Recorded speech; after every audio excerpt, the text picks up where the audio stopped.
جو لوگ دنیا سے چلے جاتے ہیں ہمارے بزرگ،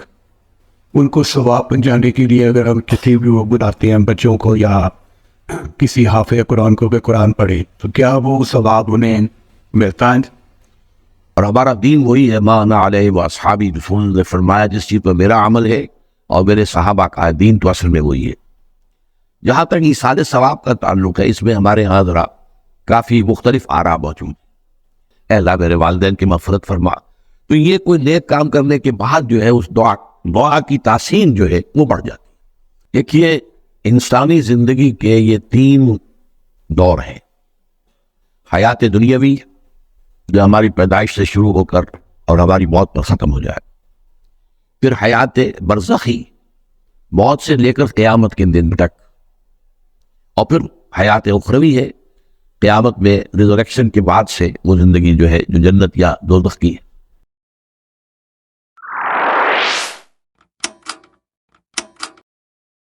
جو لوگ دنیا سے چلے جاتے ہیں ہمارے بزرگ، ان کو ثواب پہنچانے کے لیے اگر ہم کسی بھی وہ بلاتے ہیں بچوں کو یا کسی حافظ قرآن کو کہ قرآن پڑھے، تو کیا وہ ثواب انہیں ملتا ہے؟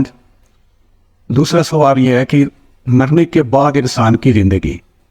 کیا جو نیک لوگ ہیں وہ قبروں کے اندر ہی ہیں؟ کیا ان کا کوئی عمل رسم دنیا میں رہ جاتا ہے، یا کیا وہ ہمارے لیے کوئی دعا کر سکتے ہیں یا نہیں؟ پلیز ذرا تفصیل سے اس معاملے میں روشنی فرمائیے۔ اس میں تو کیٹیگوریکل میرا جواب ہے کہ قطعاً نہیں، بلکہ یہ بدعت ہے، یعنی یہ بجائے آپ کو کوئی ثواب دلانے کے الٹا جو ہے آپ پر گرفت ہو جائے گی۔ ایسی کوئی چیز صحابہ سے ثابت نہیں ہے، اور ہمارا دین وہی ہے، ما انا علیہ و اصحابی، رسول نے فرمایا جس چیز پر میرا عمل ہے اور میرے صحابہ کا دین تو اصل میں وہی ہے۔ جہاں تک ایصال ثواب کا تعلق ہے، اس میں ہمارے ہاں ذرا کافی مختلف آراء موجود ہیں۔ مجھے اس رائے سے اتفاق ہے کہ مالی اگر کوئی عبادت ہے، اس کا ثواب آپ اپنے کسی فوت شدہ بزرگ کو منتقل کر سکتے ہیں۔ مطلب آپ نے کسی بیوہ کی کوئی مدد کی ہے، کسی یتیم کی کوئی مدد کی ہے، کسی دینی کام میں پیسہ لگایا ہے، کوئی صدقہ جاریہ شروع کیا ہے خدمت خلق کے لیے وغیرہ وغیرہ،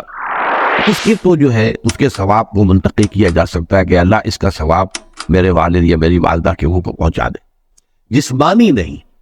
آپ نماز پڑھ کے کہیں اس کا ثواب، یا روزہ رکھ کر کہیں کہ اس کا ثواب، یا یہ کہ آپ قرآن پڑھ کر کہیں یہ آپ ہی کو ثواب ہوگا، آپ خود پڑھیں گے آپ کو ثواب ہوگا۔ البتہ ایسے تمام افعال کے بعد جب آپ اللہ سے دعا کریں گے، یہ نہیں کہیں گے کہ میرے اس فعل کا ثواب منتقل کر دے، اے اللہ میرے والدین کی مغفرت فرما، تو یہ کوئی نیک کام کرنے کے بعد جو ہے اس دعا کی تاثیر جو ہے وہ بڑھ جاتی ہے۔ بس اس پہلو میں انڈائریکٹلی اس کا ایک تعلق بن جائے گا، ورنہ یہ کہ وہ اس طریقے سے بچوں کو بلانا اور پڑھانا اور یہ جو ہے سوئم میں کرنا اور قرآن خوانی کی محفل ہے، یہ سب بدعات ہیں، اور یہ در حقیقت دین میں اضافے ہیں اور ان کی کوئی حقیقت نہیں ہے۔ دیکھیے، انسانی زندگی کے یہ 3 دور ہیں: حیات دنیاوی جو ہماری پیدائش سے شروع ہو کر اور ہماری موت پر ختم ہو جائے، پھر حیات برزخی موت سے لے کر قیامت کے دن تک، اور پھر حیات اخروی ہے قیامت میں ریزریکشن کے بعد سے وہ زندگی جو ہے جو جنت یا دوزخ کی ہے۔ اس میں ان دونوں زندگیوں کے بارے میں تفصیل سے کوئی بات کرنا بالکل غلط ہے، اور اس سے فتنے پیدا ہوتے ہیں۔ ظاہر بات ہے کہ جسم تو قبر میں رہتا ہے، اس میں تو کوئی شک ہی نہیں۔ روح کہاں جاتی ہے؟ کیا وہ بھی قبر ہی میں رہتی ہے یا کہیں اور چلی جاتی ہے؟ قرآن مجید میں سجین اور اعلیٰ علیین کا ذکر موجود ہے، لیکن یہ تمام چیزیں متشابہات میں سے ہے۔ یہ تمام چیزیں قرآن مجید میں سورہ آل عمران کے شروع میں بیان کیا گیا ہے کہ ہم نے یہ کتاب اتاری ہے، اس میں کچھ آیات محکمات ہیں، کچھ متشابہات ہیں۔ وہ متشابہات کا ایگزیکٹ مفہوم جاننا اس وقت ہمارے لیے ممکن نہیں ہے۔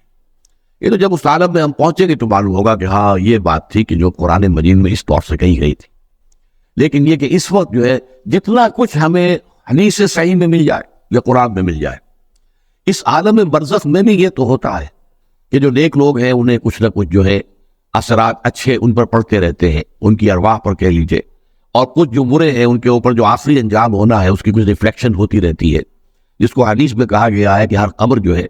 وہ یا تو جنت کے باغیچوں میں سے ایک باغیچہ ہے یا دوزخ کے گڑھوں میں سے ایک گڑھا ہے، یا کہیں کہہ دیا جاتا ہے کہ کھڑکی کھول دی جاتی ہے اس میں، یا جنت کی طرف سے ٹھنڈی ہوائیں آئے، خوشبوئیں آئے، اور یا دوزخ کی طرف سے کہ آگ کی لپٹ آئے. دوزخ میں داخل ہوں گے قیامت کے بعد ہی, اور جنت میں داخل ہوں گے قیامت کے بعد ہی, لیکن اس کے کچھ آثار پڑنے شروع ہو جاتے ہیں. وہ جس کو انگریزی میں آپ کہتے ہیں coming events cast their shadows before, بعد میں آنے والے واقعات جو ہیں ان کے کچھ سائے جو ہے پہلے سے آنے شروع ہو جاتے ہیں. تو اسی طرح سمجھیے کہ جو کچھ آخرت میں کسی انسان کے ساتھ ہونا ہے اس کا ایک عکس جو ہے وہ عالم برزخ میں شروع ہو جاتا ہے. اسی لیے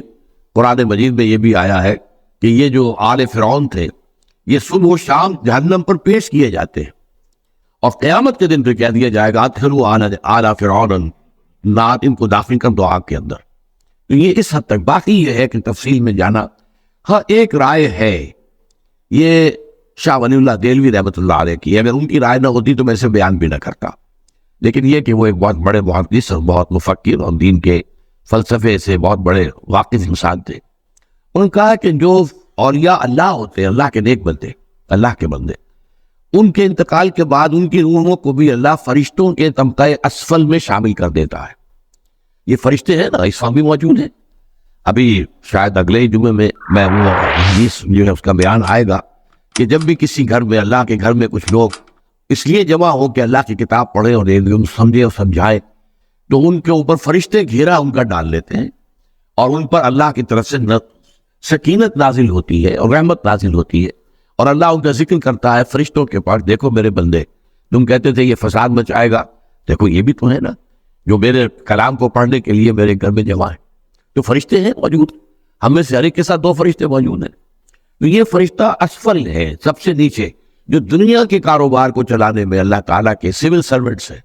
پھر اس سے اوپر کے فرشتے ہیں, اس سے اور اوپر کے فرشتے ہیں, پھر مقربین ہیں جو اللہ تعالیٰ کے قریب ترین فرشتے ہیں.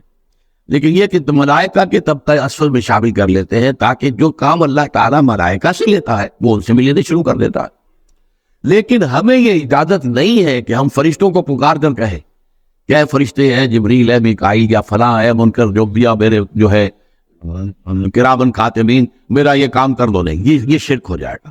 اسی طرح ہو سکتا ہے کہ انبیاء کی ارواح جو ہے وہ بھی اللہ تعالیٰ نے شامل کی ہوئی اس لشکر کے اندر, وہ کام کر رہے ہو اور وہ اللہ تعالیٰ کے حکم سے مختلف معاملات جو ایگزیکیوٹ کرتے ہو, لیکن ہم کسی کو پکار نہیں سکتے.